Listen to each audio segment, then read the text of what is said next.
Hey, good to see you, Faith Church. I hope you are well today. Know that you are continue to be in my prayers and the prayers of many, and I just am encouraged by that, and hope you are as well. Really hope you've been reading along with us each day through the daily readings. We are today in Matthew chapter 11 and also Psalm 142, and it's just we go chapter a day through each Matthew and the Psalms. I want to just take a minute. It's short, so to read Psalm 142 to you again, just to maybe even close your eyes and listen to these words, just 7 verses. The psalmist writes, "With my voice I cry to the Lord. With my voice I make supplication to the Lord. I pour out my complaint before him.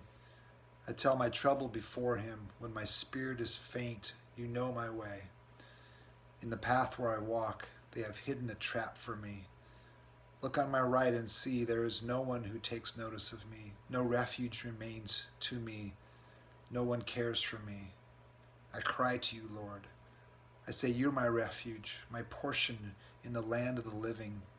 Give heed to my cry, for I am brought very low.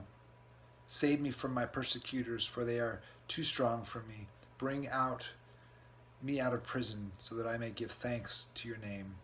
The righteous will surround me, for you will deal bountifully with me." I don't know the circumstances of exactly of the psalmist here, but similar circumstances perhaps to what we face when being surrounded by forces which seem to be working against us. Reminded me today of a kind of a little known story in Second Kings, a really brilliant story about a time when there was this great hostility between Israel and their neighbor to the north, Syria, open warfare even. And the Syrian king at one point becomes, this is Second Kings chapter 6, the Syrian king becomes enraged because Elisha, the prophet, is receiving visions from God about the king's plans in Syria and revealing them to the Israelites, and so they are thwarting the Syrians. And so the king from Syria sends armies to capture, to take hold of Elisha. And so Elisha's servant goes out from the city and sees surrounding the city all these just a throng of Syrian horses and chariots, and he runs back in fear and tells Elisha, and Elisha's answer is famous. He says to him, "Do not be afraid. There are more with us than there are with them." And the servant's like, "What?" There's no one with us. It's just us against this huge army. And Elisha then prays to the Lord to open the eyes of his servant of others and sends the young man back out, who then goes with God's vision, sees in the surrounding mountainside this even greater throng of angelic chariots and horses of fire. In spite of all the appearances that were there, that there really was this protection that surrounded them. And I would just want to encourage you with that story today. You may even go back and read it in 2 Kings 6, that there is this profound reality in spite of the circumstances and their difficult circumstances that we face, that there's this powerful reality of God's presence around us, giving us strength to overcome. It reminds me, that's the end of that psalm I just read, the last line, "The righteous will surround me, for you will deal bountifully with me."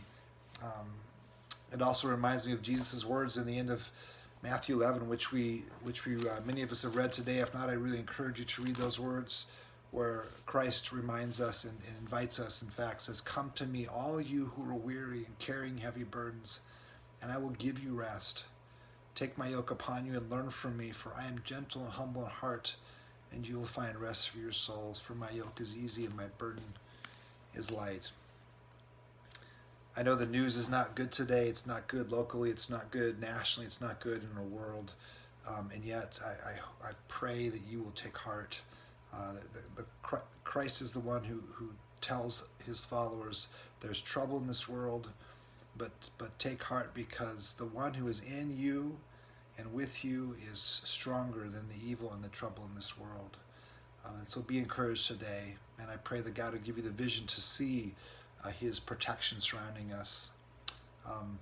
I hope you'll worship with us tonight. We'll be gathering at 7 o'clock for our Lenten worship. All the details are on our webpage. You can go there and click the link and join in. Make sure that you have bread and either wine or grape juice with you to celebrate the Lord's Supper with us. You also probably want to have your Bible with you. We'll be reading through Malachi tonight.